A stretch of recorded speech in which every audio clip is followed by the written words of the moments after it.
kami tidak boleh kawin dengan sukumu, keturunanmu. Jadi kami dengan melihat tingkah lakumu sama sekali tidak percaya habaib kalau kau keturunan Nabi. Bukan daripada Bani Alawi. Menikahi Saripah sampai hari kiamat ibadahnya ditolak Allah Subhanahu wa taala, terkecuali bisa mengembalikan keperawanan Saripah tersebut. Bisa mengembalikan keperawanan Saripah tersebut.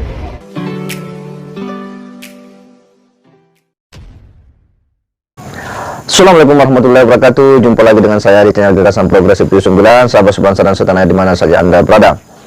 Semakin menarik saja ya hiruk pikuk masalah habaib di Indonesia. Banyak orang yang kemudian tampil untuk memberikan respon terkait dengan fenomena yang lagi ramai saat ini. Mereka masing-masing memberikan penilaian terhadap ya situasi yang betul-betul menyita perhatian publik ini, dan ada salah seorang pria tua yang juga memberikan sebuah tanggapan yang cukup menggelitik kita semua. Bagaimana tidak, pria tua ini dengan tegas dan lantang kemudian mempertanyakan terkait dengan ya segelintir orang yang kemudian mengaku sebagai cucu Nabi, yang ini dipertanyakan oleh beliau. Tentu kita bertanya, bagaimana sampai pria tua ini mempertanyakan hal yang sudah lazim diterima oleh publik? Nah, untuk lebih jelasnya kita simak dulu bagaimana pandangan dari pria tua ini. Mari kita simak sama-sama. Hei habaib yang mengaku cucu Nabi, silahkan saja lu mengklaim cucu Nabi. Tapi saya sebagai pribumi dan ahwal berhak untuk tidak mempercayai klaimmu, sebagaimana kau tidak percaya bahwa Wali Songo dan beberapa kiai putus nasabnya sampai Kanjeng Nabi. Kau memang terlalu tinggi hati sampai lupa bahwa golonganmu yang namanya Usman bin Yahya adalah antek Belanda yang digaji 100 gulden sebagai mufti Batavia. Kau bilang kakekmu adalah diuji, tapi aku nggak ngerti kakek yang mana. Kalau soal diuji, kakek kami sudah diuji dengan tingkah lakumu yang menjuluki kami ahwal, yang mengharamkan keturunanmu kawin dengan kami, yang seolah-olah pribumi itu najis sehingga tidak boleh kawin dengan keturunanmu. Silahkan saja, karena yang berpikiran picik seperti itu hanya sukumu saja. Bangsa-bangsa lain yang lebih modern, lebih pintar, lebih cerdas tidak melarang anak cucunya kawin dengan pribumi, dengan ahwal.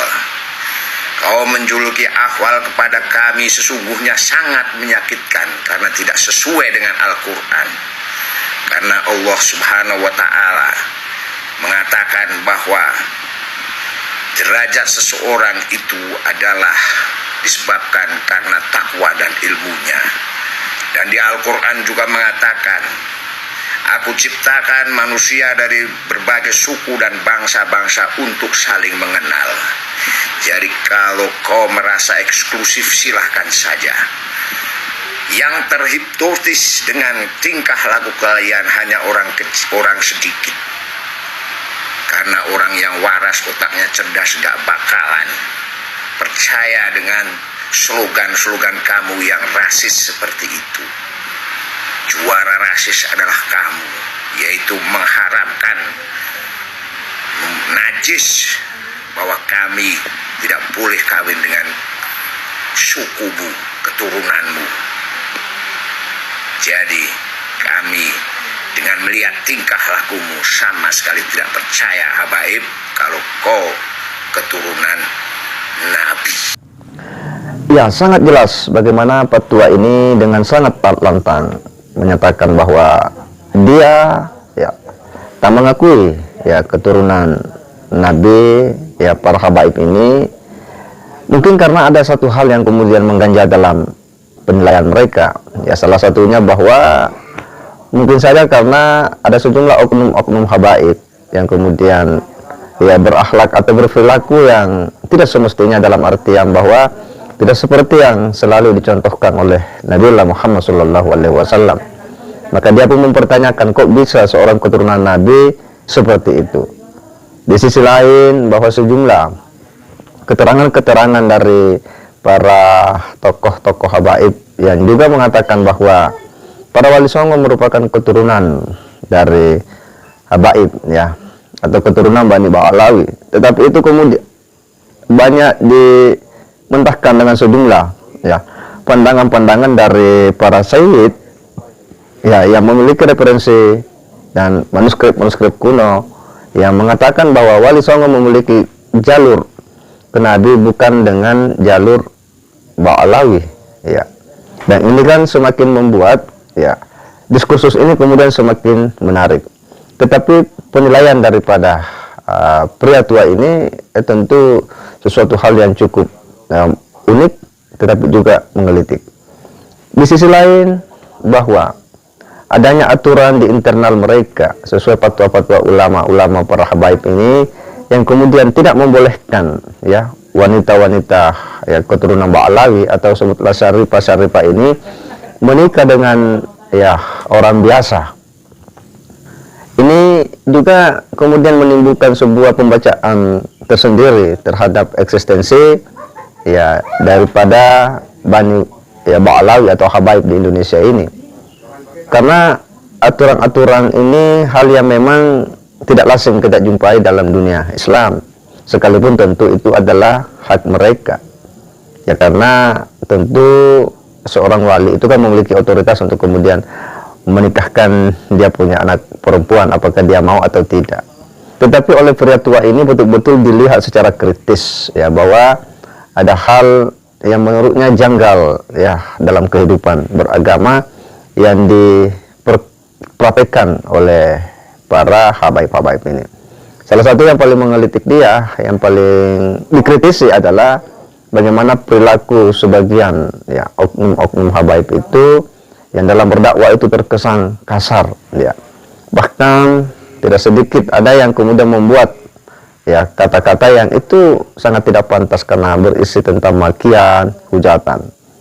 Nah, ini yang kemudian orang lalu melihatnya bahwa wah, ini kontraproduktif dengan misi dakwah Nabiullah Muhammad SAW.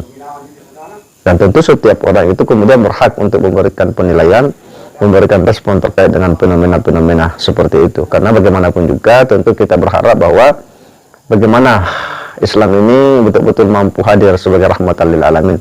Dan sekaligus tentu kita mau bahwa para suriat Nabi, cucu Nabi itu betul-betul bisa mewarisi ilmu Nabi, bisa mewarisi akhlak Nabi dalam mendakwakan Islam. Tentu itu yang menjadi ya, poin utama dari proses ya gerakan dakwah Islam di Nusantara ini. Dan apa yang disampaikan oleh pria tua ini adalah sebuah bagian kritik yang seharusnya harus direfleksi oleh mereka-mereka ini, karena suara-suara seperti ini tentu suara yang membaca dari luar. Jangan sampai mereka ini karena tidak ada yang pernah mengkritik atau mengingatkan, akhirnya selalu merasa bahwa apa yang dia lakukan itu sudah benar semua, padahal ternyata ada juga sisi-sisi yang sebenarnya keliru di dalamnya. Oleh karena itu menarik untuk kemudian kita teruskan, kita edukasikan hal-hal seperti ini kepada publik, kepada umat Islam, agar mereka tidak tergiring dalam situasi yang yang kurang tepat dalam kehidupan berbangsa dan bernegara. Segera demikian. Wassalamualaikum warahmatullahi wabarakatuh.